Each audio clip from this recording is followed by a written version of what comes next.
नमस्कार दोस्तों, आप सभी को सबड़ी जयंती की हार्दिक शुभकामनाएं। माता सबड़ी को भगवान श्री राम की अनन्य भक्ति के लिए संपूर्ण सृष्टि में जाना जाता है। धार्मिक ग्रंथों के अनुसार माता सबड़ी का जन्म भील समुदाय की सबड़ जाति में हुआ था। उनकी माता का नाम इंदुमती और पिता का नाम अज था। सबड़ी के पिता भील समुदाय के एक कबीले के प्रमुख थे। माता सबड़ी के बचपन का नाम श्रमना था, लेकिन सबड़ जाति से होने के कारण उन्हें सबड़ी के नाम से भी जाना जाने लगा।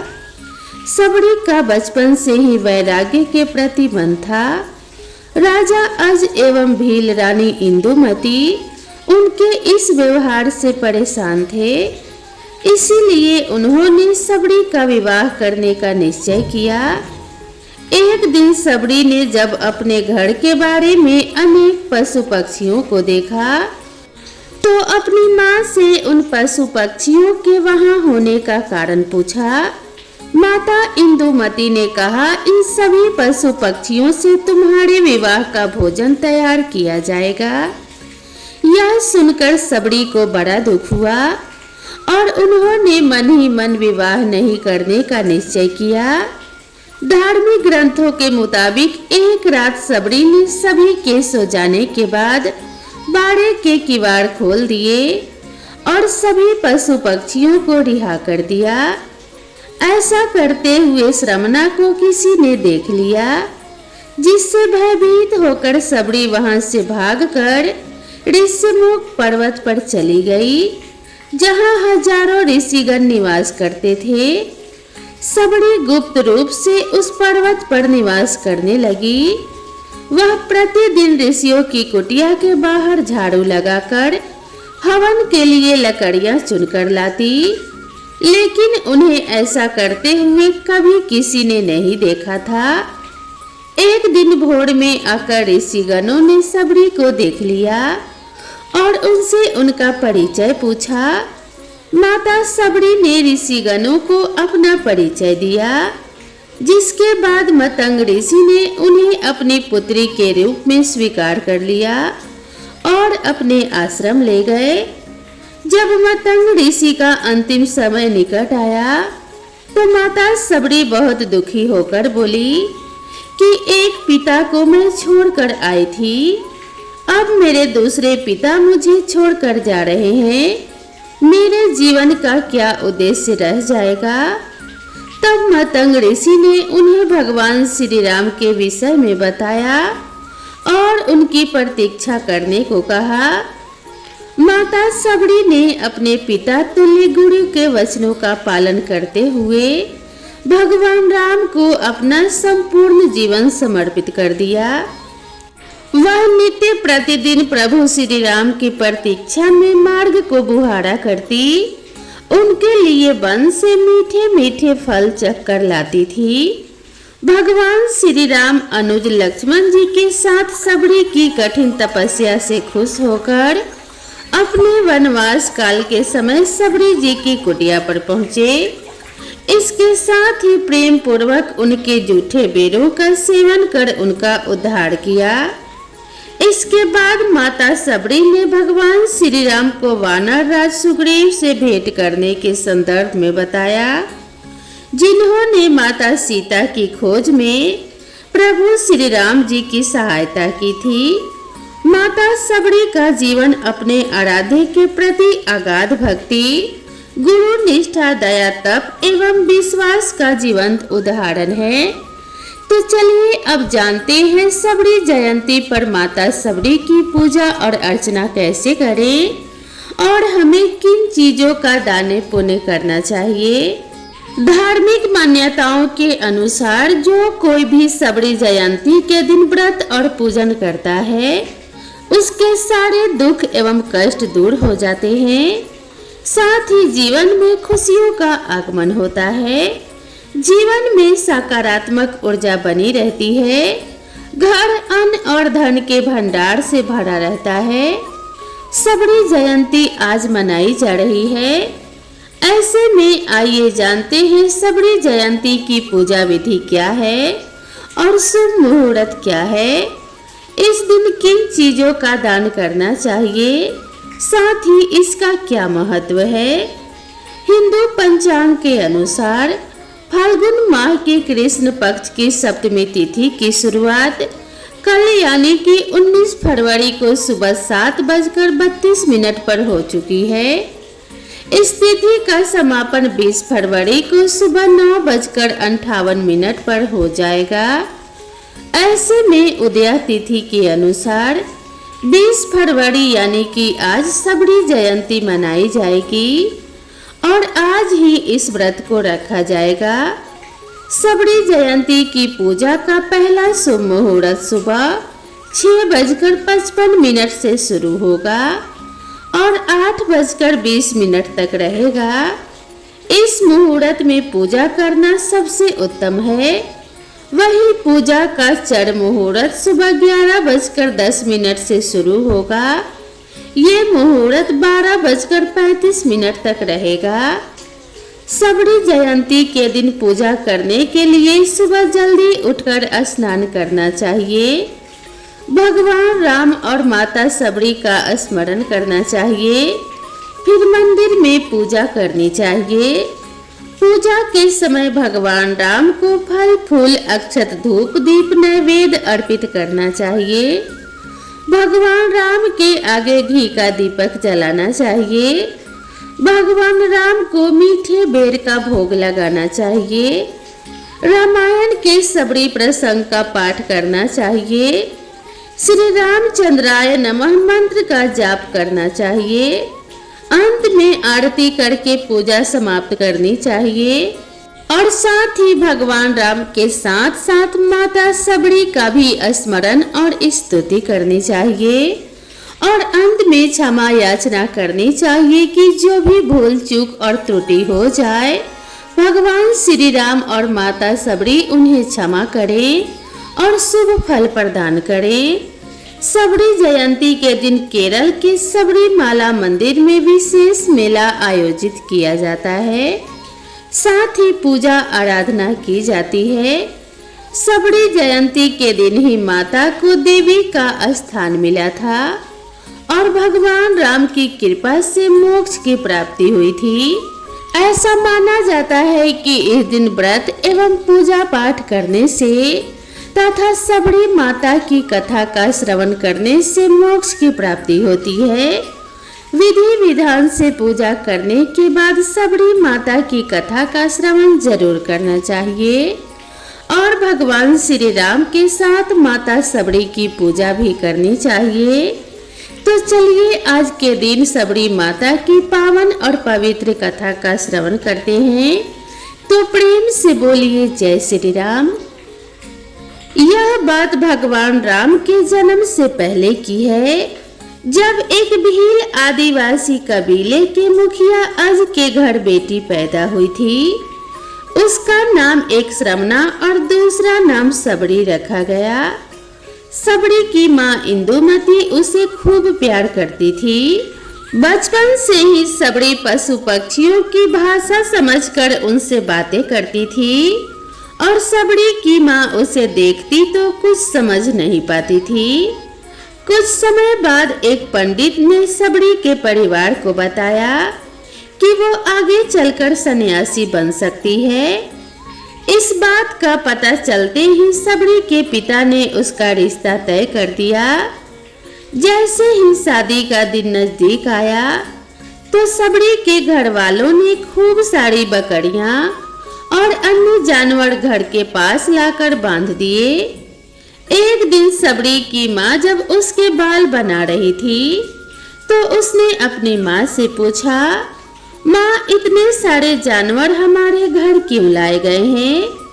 तब माँ ने जवाब दिया, बेटी तुम्हारा विवाह होने वाला है, इसीलिए हम लोगों ने इनका इंतजाम बलि देने के लिए किया है। तुम्हारी शादी के दिन ही बलि प्रथा होगी और फिर इनसे स्वादिष्ट भोजन बनाकर सबको परोसा जाएगा। यह सब सुनकर सबरी बहुत दुखी हो गई। काफी देर तक सबड़ी ने उन जानवरों को आजाद करने के बारे में सोचा। सोचते सोचते सबड़ी के मन में आया कि अगर ये जानवर यहाँ नहीं होंगे तो इनकी बलि रुक सकती है। ऐसा नहीं हुआ तो मेरे घर से कहीं चले जाने पर ही यह बलि रुकेगी। जब मैं ही नहीं रहूंगी तब विवाह नहीं होगा और न ही बलि प्रथा होगी। इससे मासूम जानवर भी बच जाएंगे।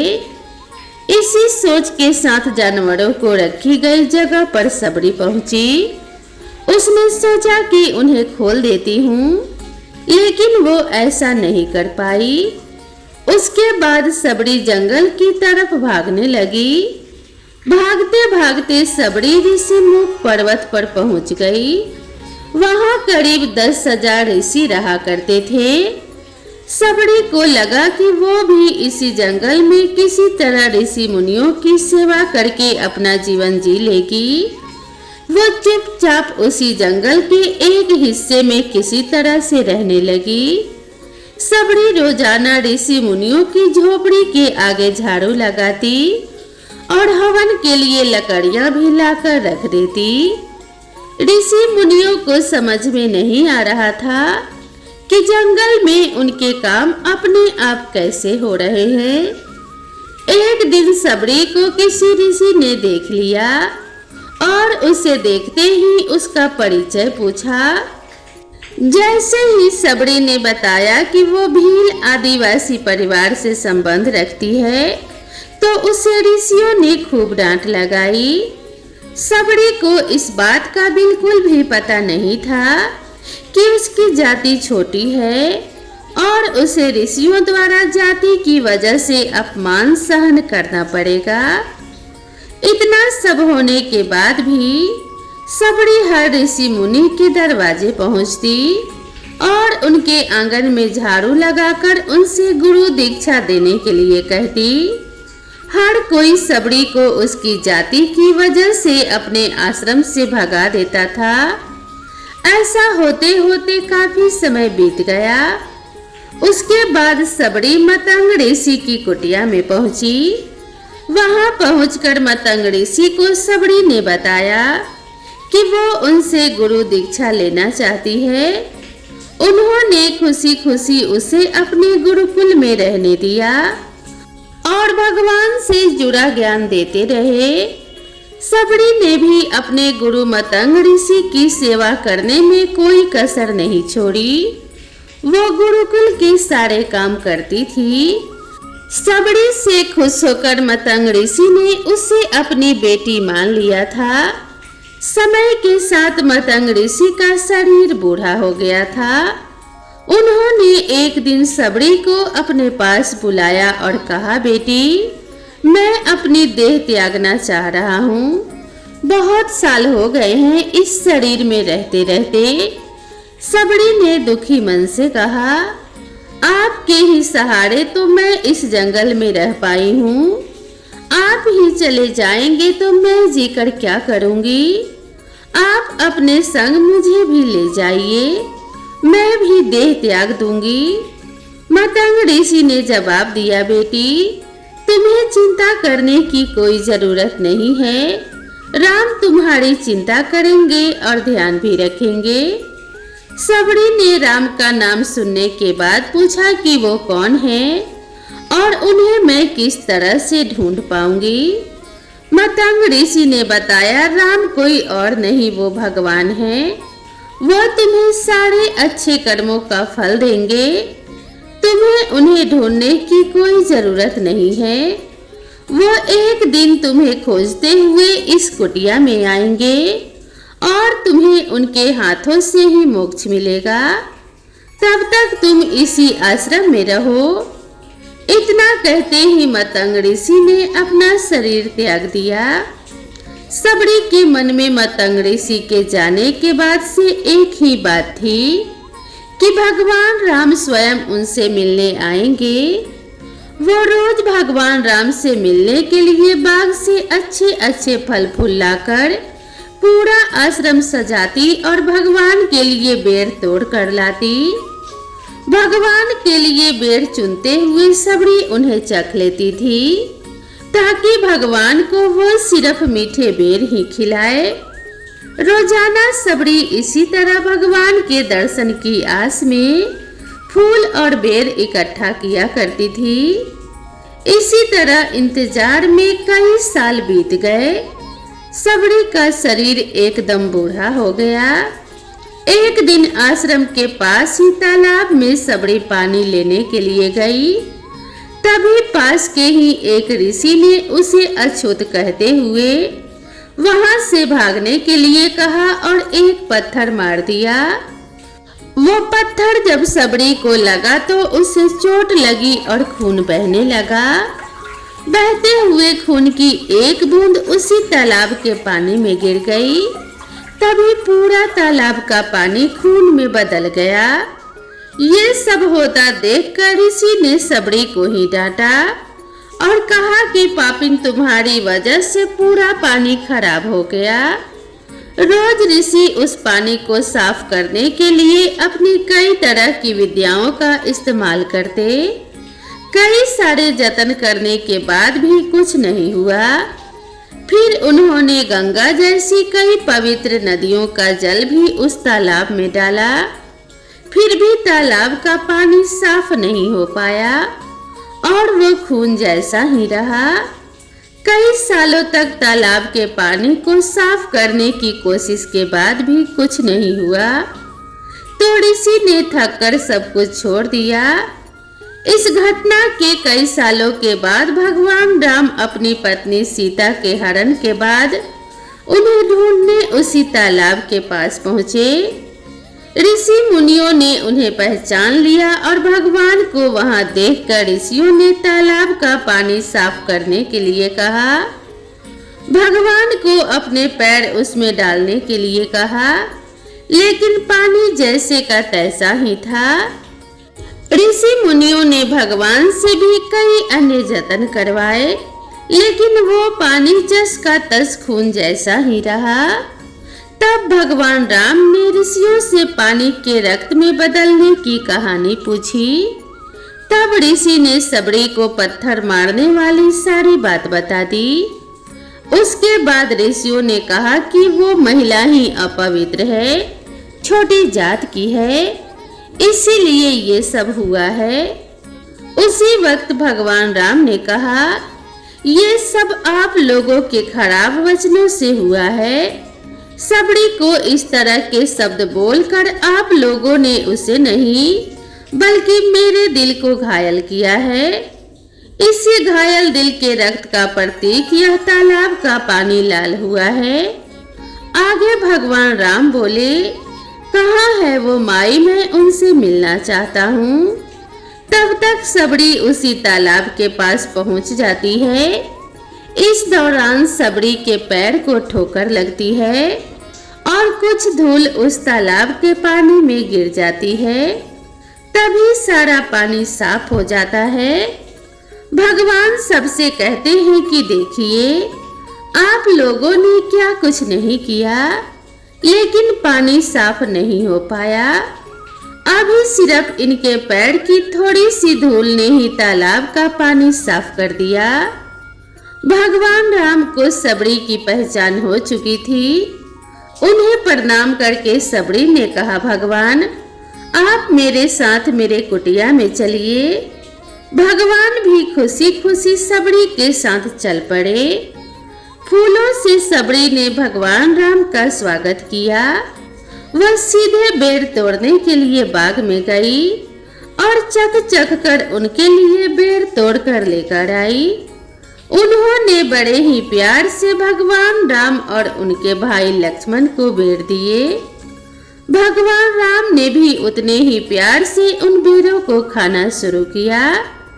तभी बेर देखकर मुंह बनाते हुए लक्ष्मण ने कहा, भैया ये बेर तो जूठे हैं, इन्हें आप कैसे खा सकते हैं? भगवान ने जवाब दिया, लक्ष्मण ये जूठे नहीं बल्कि बहुत मीठे हैं। सबड़ी माई हम सबके लिए ये बहुत प्यार से तोड़कर लाई हैं। इतना कहकर भगवान राम प्यार से उन जूठे बेरों को खाने लगे।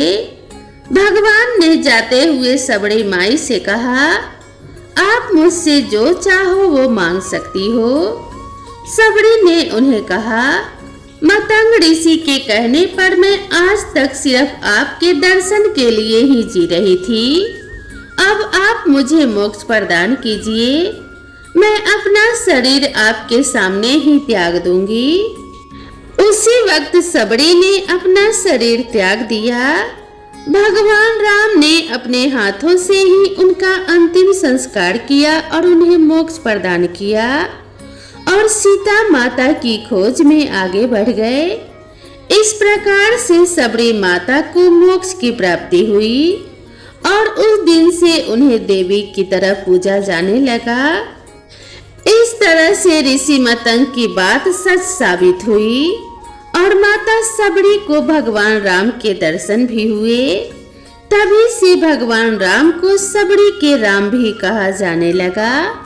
दोस्तों, इसीलिए इस सबरी जयंती को मोक्ष प्राप्ति का दिन भी कहा जाता है। इस दिन विधि विधान से पूजा और व्रत करने से मोक्ष की प्राप्ति होती है और भगवान राम का विशेष आशीर्वाद प्राप्त होता है, क्योंकि माता सबरी भगवान श्री राम की अनन्य भक्त थी और कहा जाता है कि किसी भक्त की पूजा अर्चना करने से भगवान स्वयं खुश होते हैं और अपने भक्तों का कल्याण करते हैं। तो दोस्तों, भगवान श्री राम, माता सीता और सबरी माता की कृपा आप सभी के ऊपर बनी रहे। आप सभी के ऊपर कभी कोई संकट ना आए। प्रभु श्री राम के आशीर्वाद से आप सभी के घर में अन्न के भंडार भरे रहें। इसी कामना के साथ आप सभी से विदा लेते हैं। मिलते हैं नई वीडियो में नई कथा और नई कहानी के साथ। तब तक के लिए राधे राधे।